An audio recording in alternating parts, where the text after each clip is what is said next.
I love Davinci Resolve, but it's kind of funny. I have trouble doing something really simple on the edit page. And that's keyframing. And as editors, we're constantly having to add camera movement to images, screenshots, websites, literally every day. So in this video, I'm gonna show you how to use multi-zoom as an alternative to be able to zoom in and then move that zoom point around to wherever you need, and explain why I'm using this instead of trying to keyframe on the edit page. Right off the bat, the edit page, it's not the most streamlined setup for keyframing in Davinci Resolve. We can edit one spline at a time here with this little drop down, but I feel like I have to fiddle around with it a lot, and it makes me want to just go straight to Fusion to use a spline editor there. And then the other issue is when I start to add curves to these keyframes, I always get some weird extra movement that I wasn't trying to add. And I know I'm not the only one who has had this issue, so I want to share the tool that I've been using instead. Let's jump in and take a look at multi-zoom. All right, so we got this nice map of Jurassic Park, and this is what we're going to make today. So we're going to zoom in on the visitor center, whip over to the Tyrannosaurus Rex exhibit, then over to the Triceratops, and down to the helicopter pad here, and then zoom out again. And as you can see, we've got these nice curves on all the movements. And if you look here, each of these adjustment clips represents one of the actions. So we have, this is a zoom in. The next clip is to hold on this position. The next adjustment clip is to move this position over. The next adjustment clip is to hold on this position. So if you're somebody that likes to see everything sort of visually laid out in front of you like this, where it's really easy to get hands on with it, you're really gonna love this workflow. So let's walk through multi-zoom and I'll show you how to build this. So we'll keep the map of Jurassic Park and let's grab a new adjustment clip and we'll just shorten it up and we'll grab multi-zoom. Drag that on here. So this plugin is pretty resource intensive. You can even see when I went to drag it over, it had to think for a second before I could even drag it onto the adjustment clips. And the reason why it's so resource intensive, it's using something called anim curves, which basically creates an animation for the duration of this clip, but it's using a lot of them. So it's using one on the zoom, and then it's using one on each of these points, and then calculating a value for each of these in relation to each other. I am trying to figure out how to make it run smoother, but in the meantime, it's just a little bit resource intensive. Okay, so when we first apply multi-zoom, you'll see that the zoom box is checked, and that just means that it's applying the zoom action to this clip. So it's zooming in to whatever this zoom amount that we select here. So right now it's set to 0.5.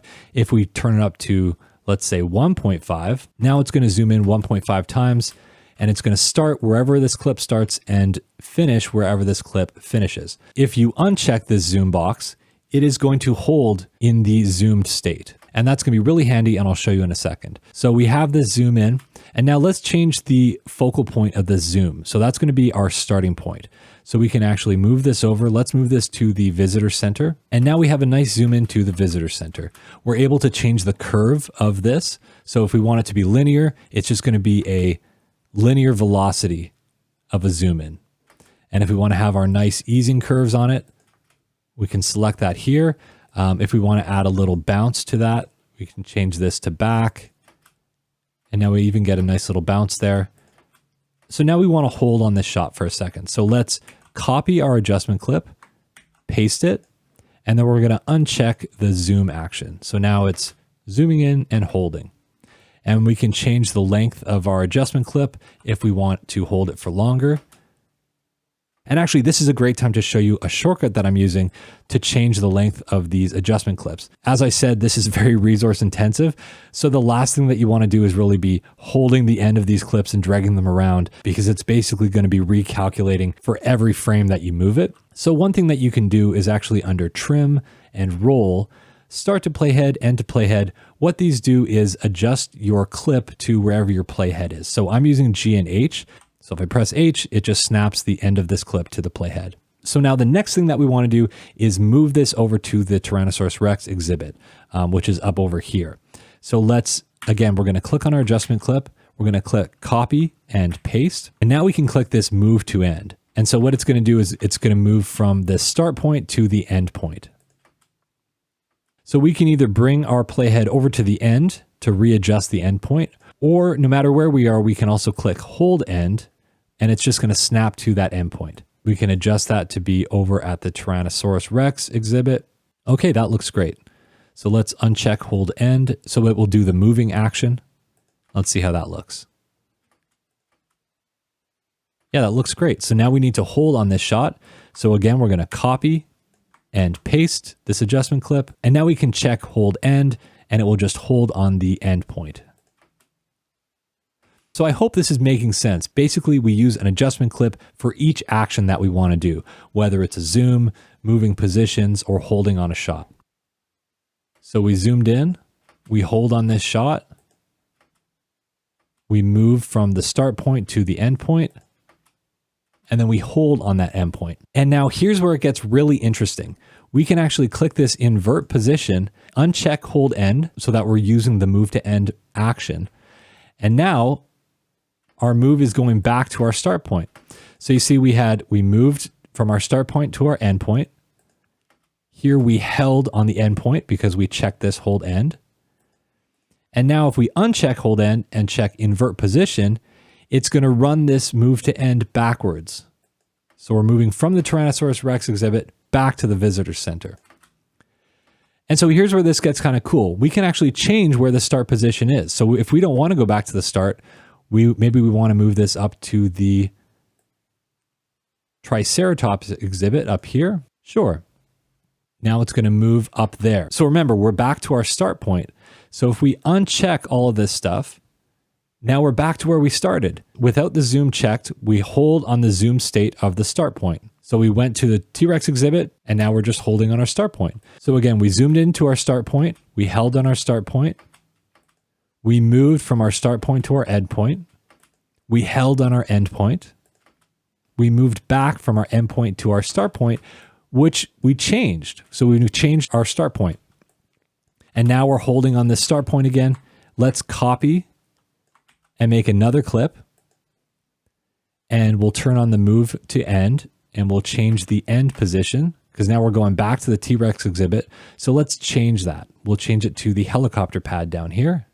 And now we're going to our end point, which is the helicopter pad. Let's copy and paste that again.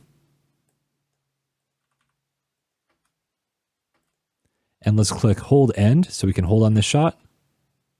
Boom, we're holding on the helicopter pad. That looks great. Let's copy it one more time to get a zoom out. So we'll check zoom and we'll check invert zoom to get a zoom out. Super simple. And we've even got that the bounce at the end. So let's actually change this back to cubic. We'll add the back to the in curve and let's see what that looks like. It gives us a little backwards movement before it zooms out, and that looks really nice. So let's take a look at this all. So start point to end point to start point to end point, and then zoom back out. Does that make sense, you guys? Once you wrap your mind around it, this can be a really, really fast way to work. So one of the great things about working with adjustment clips is it's really easy to make adjustments. So if you're doing this to like a voiceover and you're like, okay, I need to hold on this shot, but only till here, you could just make a cut, delete that part, and move this over. And then you're on to your next camera move. Maybe we want this to be shorter. We can use the roll end to playhead by pressing H again. Let's move all these over. Same thing, let's shorten this up a bit. We'll make a cut here. Ripple delete that. Let's make this one shorter as well. We'll make a cut, ripple delete that.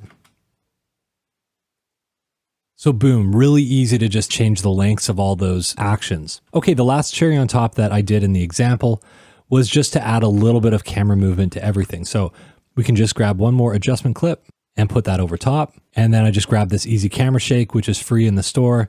It's just a really easy camera shake that you can dial in with a couple sliders rather than all the controls that you get in the proper built-in camera shake in OpenFX. I like to have something that I can just drop on that's easy to make fast adjustments to. And that's the other great thing with adjustment clips is that we can stack effects. And so combining these, it just looks really slick, and I think it makes it look a lot more polished. Okay, before I wrap this up, I just want to talk about a couple things that I do to get the best experience with the multi-zoom plugin. Another thing that I do is actually make all of my camera moves on a lower resolution timeline. So right now I'm working on a 720 by 1280 timeline just to build out my scene, and then I can actually copy and paste this into a higher resolution timeline when I'm done building it. But this way I know that everything's going to play back really smooth. The last thing I want to mention is when you're changing the start point and the end point on this plugin, if you were thinking about using the Fusion overlay to click and drag the point on the overlay here, I would recommend against it. That has caused it to crash before. So I would avoid doing that. Use a lower resolution timeline to build it out, and then just use a shortcut to trim these clips rather than dragging them around. If you do those three things,